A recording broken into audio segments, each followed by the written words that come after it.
Hello and welcome back for another karting video. This time we're at Clay Pigeon down in Dorset for the 6th round of Club 100 Heavyweight Experience Championship. So we're just heading out on track now for practice and qualifying. As you can see, the track is quite damp at the moment. So there was a lot of heavy rain in this part of the world over Friday night into Saturday morning. Which is why the track was still damp by the time we ended up taking to the circuit for the very first session of the day. By the time we got to the end of this 15-minute session, the track was pretty much fully dry, but obviously there was still parts of the circuit, the grass being one of them, that was still very damp and didn't really dry out at all during the day. The reason why I know this will become abundantly clear later on in the video. So because it was still a bit damp and the circuit was quite green, I didn't really push very hard, to be honest, in qualifying, in practice or qualifying. I just really wanted to remind myself where the track went, work on a few things, like trying to get flat through the chicane that we're coming up to that leads onto the back straight. And also just generally enjoy myself, really. I quite like driving the karts in mixed conditions. It's a bit of a challenge, as I'm sure you will realise if you're not a Club 100 racer and you've watched any of these videos, you'll know that we use slick tyres year round. So regardless of how wet it is, we race on slick tyres, which is a challenge, but it's a fun one, and it's certainly helped my car control come on in leaps and bounds since I started racing in Club 100. So yeah, mixed conditions now, but dry when we finally got to racing, which was a bit of a challenge because of the other sessions that happen out on track. We actually didn't start racing for another hour after our practice session had finished. So literally the first time any of us were going to hit the track in fully dry conditions was the first race. So it certainly would be, again, a case of learning a little bit where the extra grip was by the time we came to the race. So if you've seen the thumbnail, you'll appreciate that I was involved in a massive crash during one of the races. If you are a ghoul and you just want to see the crash, I will update the chapters on the YouTube video, so you'll be able to just jump straight to the crash and watch the multiple views of the crash if you don't want to watch the rest of the race. So without further ado, we'll skip forward to race 1 and we can see how things worked out or didn't work out there. Right. So here we go for race 1. Starting just behind Tim Randall, I think 22nd on the grid or something, I'm not sure exactly where. The first lap we had a false start, so we're now coming around for the second start, and I think we actually get going reasonably even, don't lose a huge amount of ground coming into the first corner. The anti-pole side of the grid seemed to be a bit less heavily loaded than ours and got way better, but never mind. So coming into chicane, everyone is actually being pretty sensible here. We were told to go through single file, but nobody ever listens. So that was okay. Coming down to the hairpin for the first time, I'm just going to kind of go to the middle of the track to make sure nobody gets past me. Oh, and there's somebody off already at the first hairpin. Coming into the hook section, it's really quite busy. I decided to go out to the outside, that's in the inside of the next corner, and I actually managed to get past Tim, which makes a nice change. And then there's a big gaggle of karts up here, 4 or 5, all fighting. They're all a bit slow out of the final corner, so that's quite good for me. Close up, let's see if we can do something here. Coming out to Billy's blind, these guys really quite slow. That guy has a bit of a slide. I think he might have jumped on the brakes. Almost alongside him coming into the chicane, but not enough, so I back out of it. So back down to the Hairpin again, Tim's on the outside, but I'm not going to get past there. Take track position, come back to the hook again. Just try and maximise drive out of here. From here it's flat out until the final corner, so it's just making sure you're in a sensible place. That guy's recovering from a spin on lap 1 out the final corner, just about inside track limits, and then back flat out down to Billy's blind again. You can see I'm managing to close up on these guys quite successfully, just for that one corner. Through the chicane, he's a bit slow, but to be honest, I think he's heavyweight, so he's got a weight advantage on me. I can't really get past him, but let's see if we can keep close and try and take advantage. Back through the hook again. Tim is, I'm sure he's probably close behind. Through the final corner, back into the main straight again. I mean, Clay's quite a simple track to win this bit. Loads of fun to try. Back to Billy's blind again. Yeah, this guy's braking so early. So early. I mean, I'm not the quickest person out there, but I'm a lot bloody quicker through that corner than that. But unfortunately, he kind of parks the car on the apex, and there's not a lot I can do. Back to the hairpin again. All I can do is hopefully get close and see if it makes a mistake that I can take advantage of.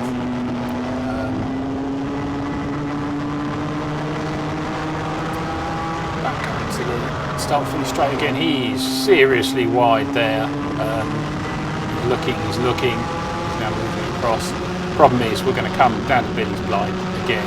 He's going to be super early on the brake. So actually, this time he actually is a bit quicker.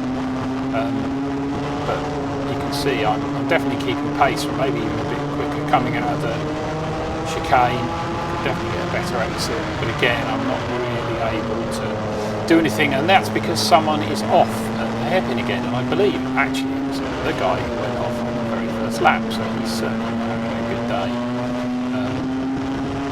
So I'm trying to use as little track as possible to get the shortest line through the hook out of the final corner. Again, I seem to get a reasonable exit, but he just pulls away, and again I'm assuming that's just because he's carrying a bit less weight than me. Back into the corner again. Yeah. Again, unfortunately he's not quick through there, but he's also got the right line, so there's not a huge amount I can do about it. Right, so back through the hook again, and again there are two carts off over there, so it seems people are certainly having quite a lot of fun, that's for sure. Right, so at the final corner again, let's see if we can do anything. He's moving around quite a lot, which is, that's not the quickest way down the track.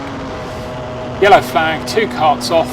Billy's blind as well, so we've had multiple spinners in the first 6-7 laps, so a bit of a crazy race, to be honest. This is a 30-minute race. It's worth repeating. This is a 30-minute race. That's one of the spinners recovering, going past me. But yeah, it's a 30-minute race. There's no need to be super aggressive in the first few laps. If someone's quicker than you, they'll generally find a way past. The pace tends to equalise a bit after a while, and the field spread happens, and it gets a bit more comfortable possibly. But yeah, there's definitely some craziness going on here. Right, so this guy in the white is definitely much quicker than us, because I think he was a spinner who was recovering, but that whole kerfuffle has kind of lost me position, and I've lost track of these guys. Tim again trying down the outside, still not having any of that, mate, sorry. Right, through the hook section, faster guy is going to get in front of the chap I was racing earlier on, so let's see if perhaps I can manage to get back up to him again. Wow, eight laps down already. It's flying along, isn't it? Right, I'm very, very wide through there. That's not a great line, but this guy gets held up at the chicane. I'm going to go around to the outside, but that was never on, and that just opens the door for Tim, and Tim says, "Thank you very much." I then outbrake myself coming into the hook, and I kind of pushed him off to one side and let a couple of cars through, 3 cars through. In fact, that was just a dumb move on my behalf. I should have just stuck to the inside, braked where I normally braked. If he'd gone around the outside, he could have gone around the outside, but it basically lost me a bunch of places, it lost him a bunch of places. I think I was as high as 16th at that point. But yeah, self-inflicted problem, really. Right, come down to the hairpin again. I think Tim was lining me up. To be fair, I just can't let him past. It's probably only fair, really. I think he was going to come past me anyway. It was just a bit unnecessarily. Well, I just made a mistake which forced him wide, but I think he was coming past anyway. In fact, you will see he starts to pull away quite a bit. So he had a bit of a pace advantage on me anyway, so it's only fair. I think I got a warning for contact, which again, it's fair enough. It was a bit unnecessary by me. So Tim kind of went super wide, a bit like I did, and you can see he lost a bit of time there, but I wasn't really able to do anything about it. But I think come up to the end of maybe a couple of laps from now, so now up to lap 11, he manages to gap me, and it, to be fair, never looks like, you can see, he managed to be brilliant drive out the hook. It just doesn't look like I'm ever going to close that gap. You know, he's from being quite close going into the chicane, he's pulled out a fair gap. So, it's now time to get my head down and just turn some good laps, and at least try and consolidate the position I'm in. Don't make any silly mistakes. Quite a few people seem to be doing crazy things, so perhaps being steady and not making mistakes will pay dividends.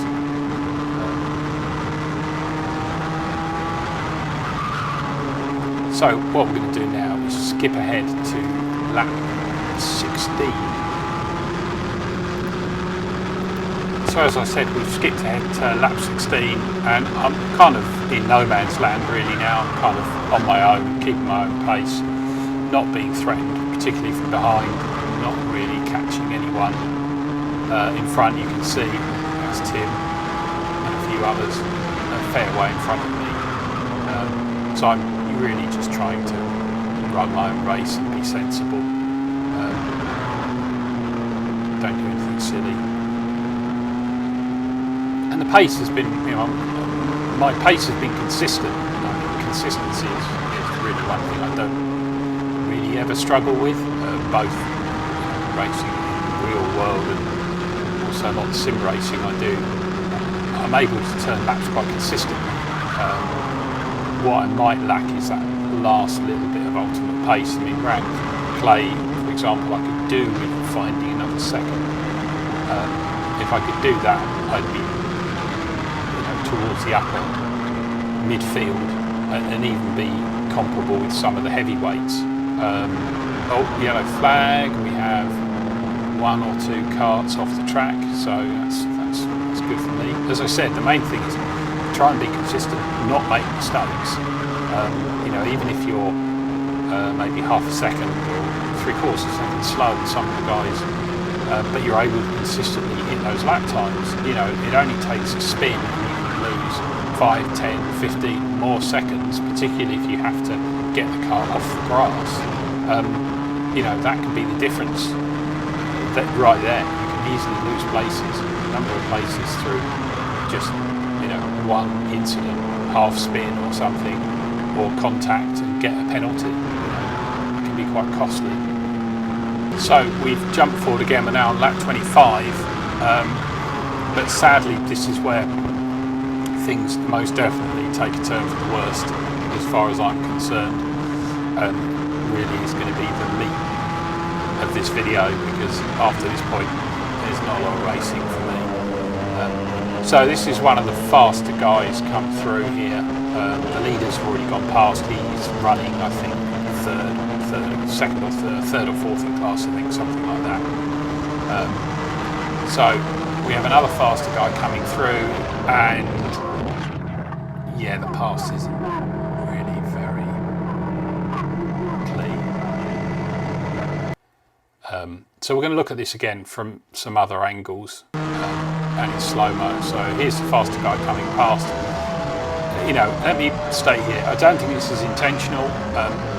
He thinks he's past me, he's not. But I get pushed onto the grass, and then because it's so wet, there's nothing I can do, and then the inevitable happens, and I end up hitting the tyre barrier at quite some speed. So here from the back, small nudge. As soon as my wheels are off onto the grass, that's it. There's nothing I can do.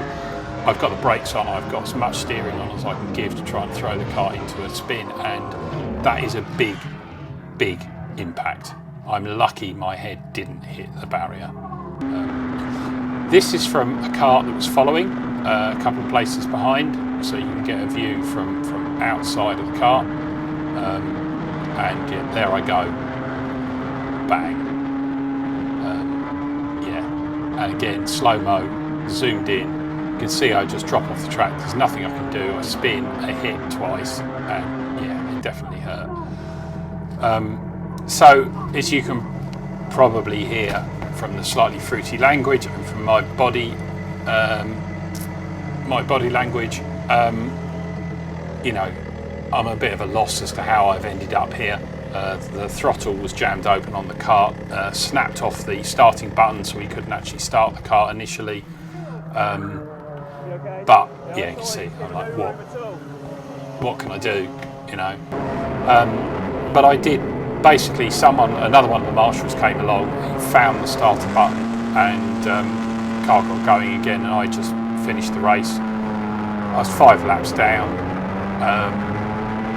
There was nothing really I could do. Mud on the camera lens, mud on the front of the car.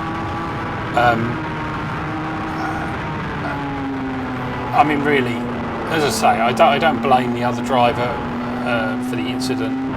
It wasn't deliberate on his behalf, but it was just frustrating. It was avoidable. You know, I was all the way over to the left. There was as much space as there could possibly be at that point. I can't really go anywhere. I can't go any faster. At that point, we're flat out. The car is going as fast as it can go. There were people behind me, so I couldn't really slow down. But it robbed me of what could have been quite a decent finish in the super heavyweight class. There were penalties handed out to other people,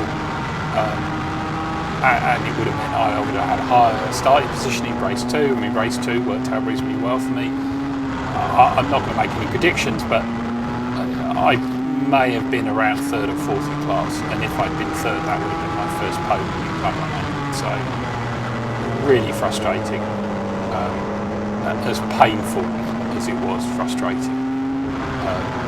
But you know, that's racing. Sometimes these things happen, but not really the way I want to finish race 1. But hey, race 2 has to be better, right?